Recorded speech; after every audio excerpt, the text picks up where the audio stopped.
Assalamualaikum, kembali lagi di Matkul Privat. Ya, kali ini saya akan membahas kembali penilaian harian bab redoks dan elektrokimia. Saya akan melanjutkan. Sekarang kita akan masuk ke soal nomor 11 ya. Ini diambil dari buku Intan Pariwara. Silakan kalian simak bersama-sama. Nomor 11, perhatikan gambar sel elektrokimia berikut. Sel elektrolisis yang menghasilkan endapan logam. Oke ya guys, kita cek. Nomor 1, ini adalah KCl. KCl dalam fase larutan. Ya, teriot menjadi K+ dan Cl-. Logam itu bisa kita peroleh dari sisi katode. Ternyata yang masuk ke katode adalah logam kalium dalam bentuk akuos atau larutan. Maka nanti yang bereaksi adalah 2H2O plus 2E menghasilkan 2OH- dan H2. Maka tidak akan menghasilkan logam di poin ke-1. Salah ya. Kita cek poin kedua. Poin kedua itu adalah CuNO32. Fasenya adalah larutan, berion menjadi apa? Cu2+ dan 2NO3-. Siapa yang ke katoda? Yang ke katoda itu adalah logam Cu. Ternyata Cu itu adalah bukan golongan 1 dan 2 ya. Maka yang bereaksi adalah logamnya. Cu2+. Kalian bisa kembali ya, pelajari buku kalian. Begini teorinya ya, akan menghasilkan endapan tembaga. Oke, nomor 2 betul, menghasilkan endapan logam.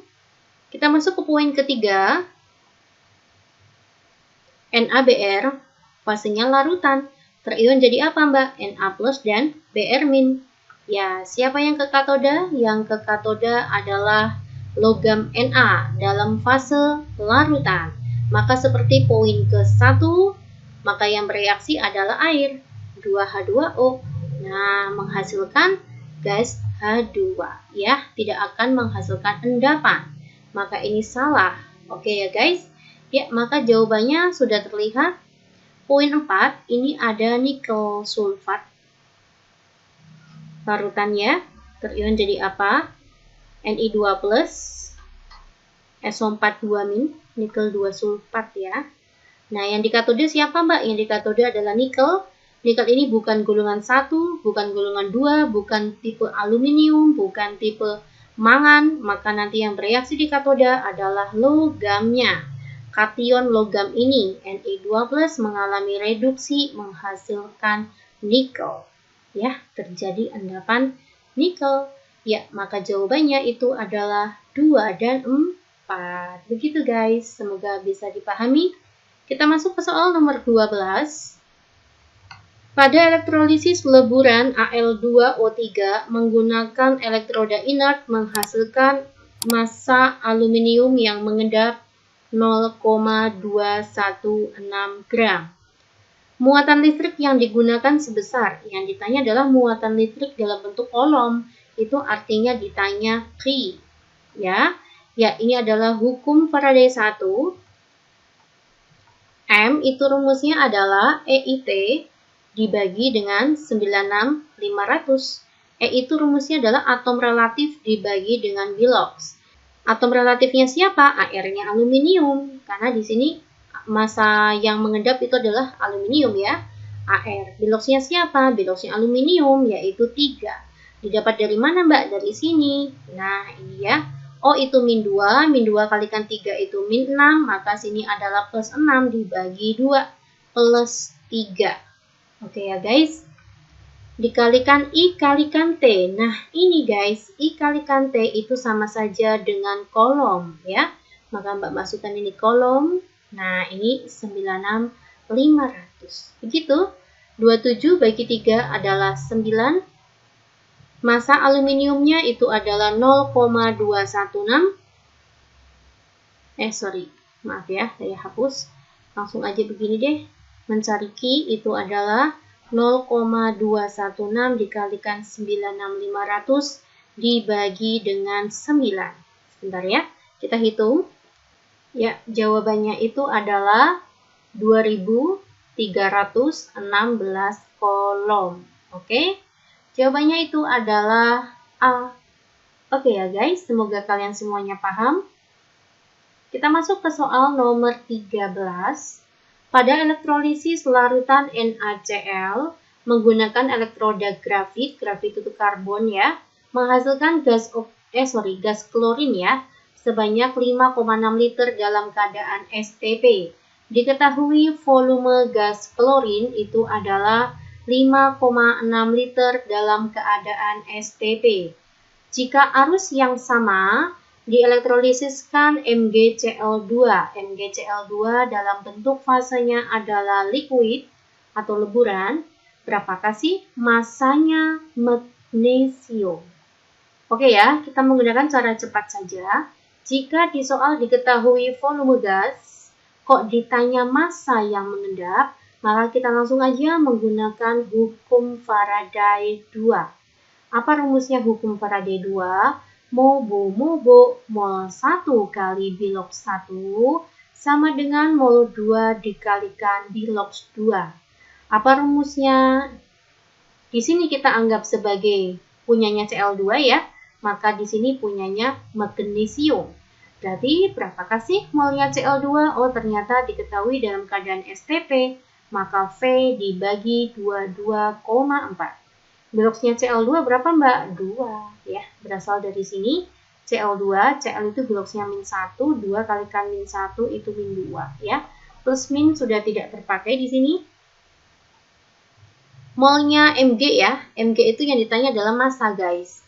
Maka rumusnya adalah gram dibagi dengan AR-nya Mg itu 24 ya di soal ya. Biloxnya Mg berapa Mbak? Didapat dari sini. Nah ya.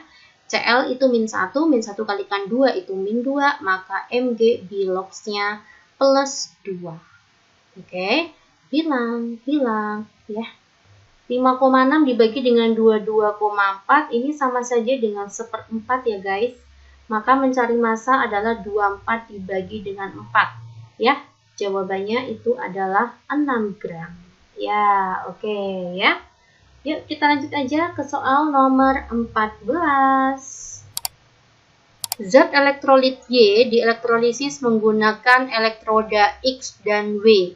Setelah proses elektrolisis selesai, di elektroda W dihasilkan gas oksigen, maaf.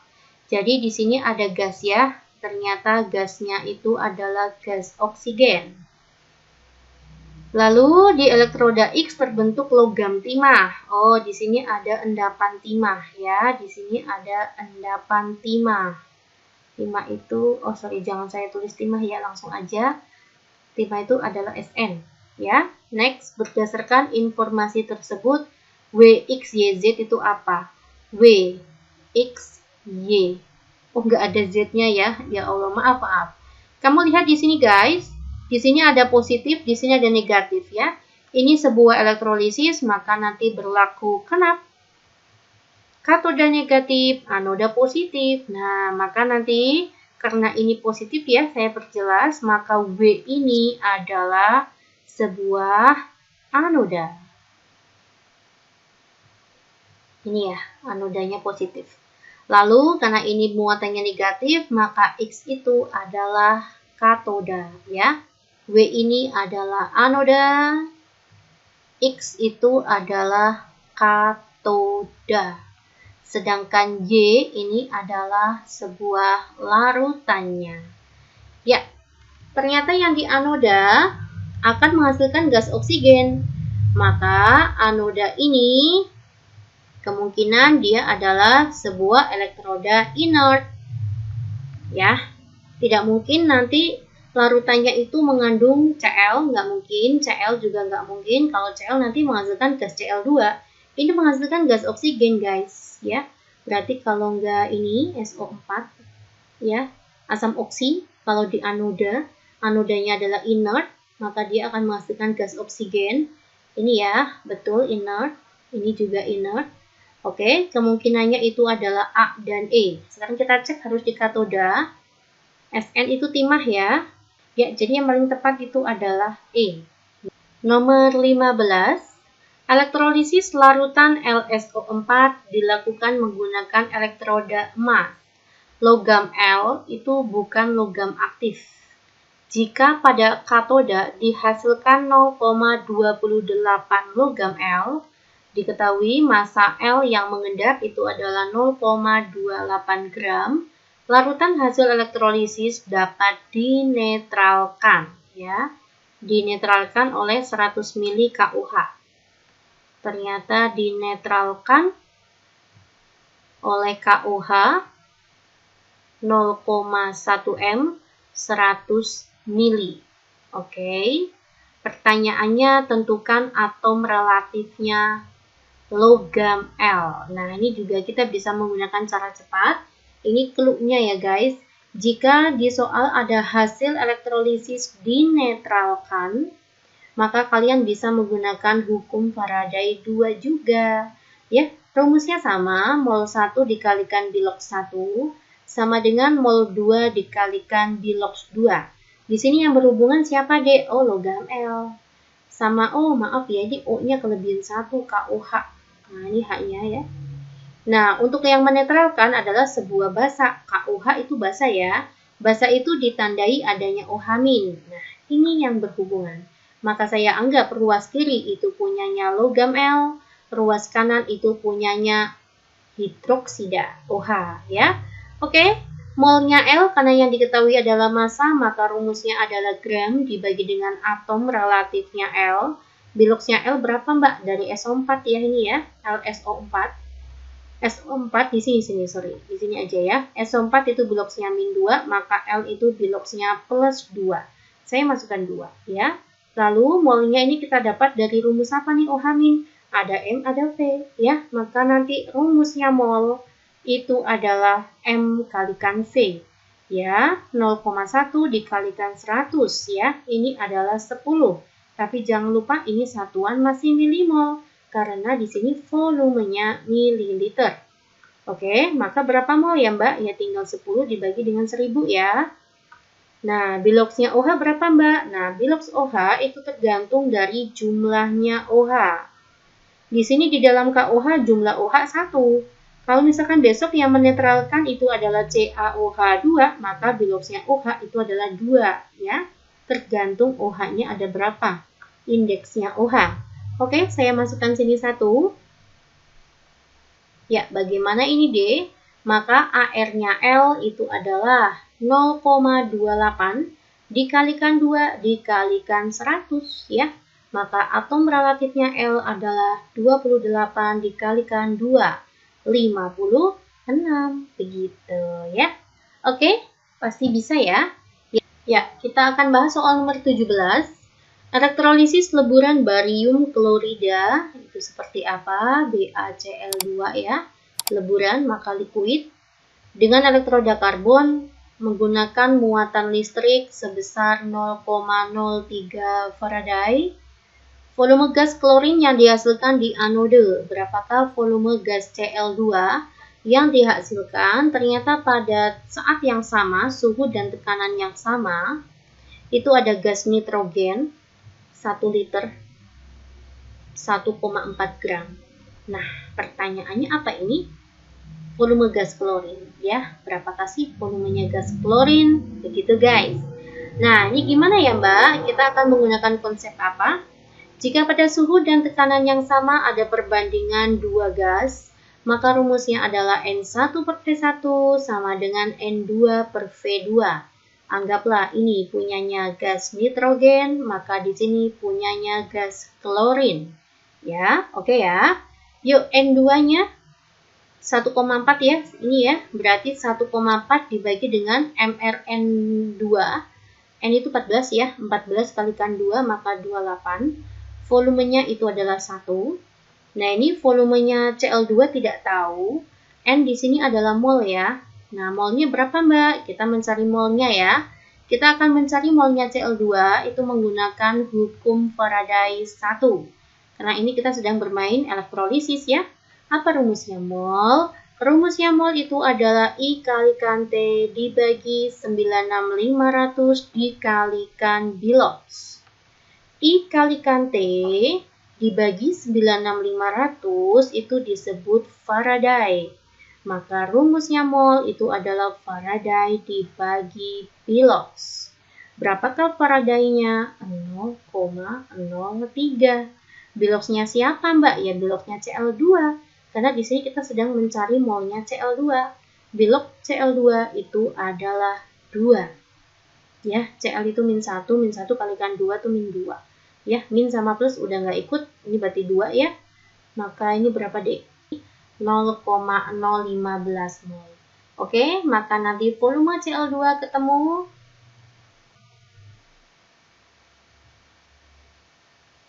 0,015 saya bagi dengan 1,4 dibagi dengan 28 itu kan 0,05 ya, saya bagi dengan 0,05. Oke, berapa ya teman?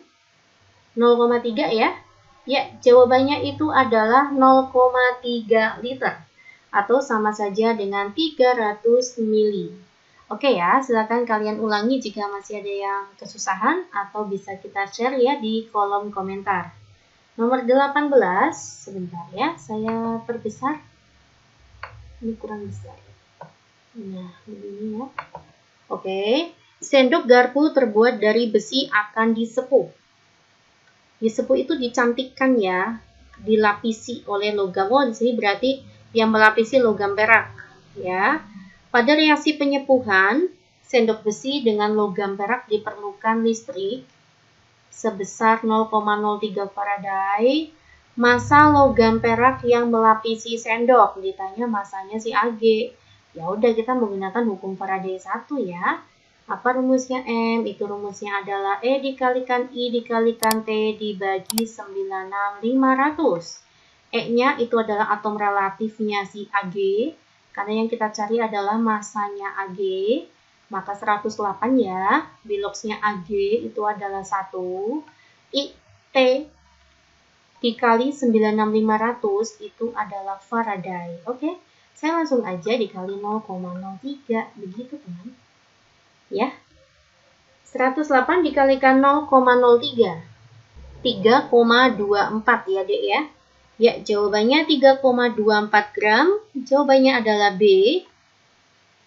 Nomor 19, di antara pilihan berikut yang paling tepat untuk menyepuh gantungan kunci dengan emas. Oke. Pada penyepuhan gantungan kunci, logam yang disepuh itu selalu diletakkan di sisi katoda. Ya, jadi yang disepuh yang akan dicantikkan itu kita letakkan di katoda. Dan zat larutan elektrolitnya itu harus mengandung logam penyepuh.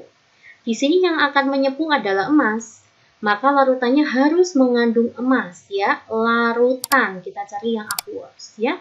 Oke, jawabannya adalah D. 20.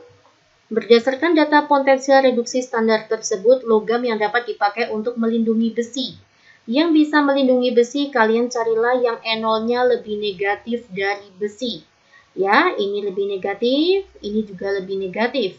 Maka yang bisa melindungi adalah 2 dan 4. Oke guys, sudah selesai ya. 20 soal sudah kita bahas. Kalian simak juga yang part 1 ya, nomor 1 sampai dengan 10. Semoga bermanfaat, bisa untuk bahan kalian belajar menghadapi ujian ya. Semangat terus belajarnya. Pejuang kelas 12. Assalamualaikum.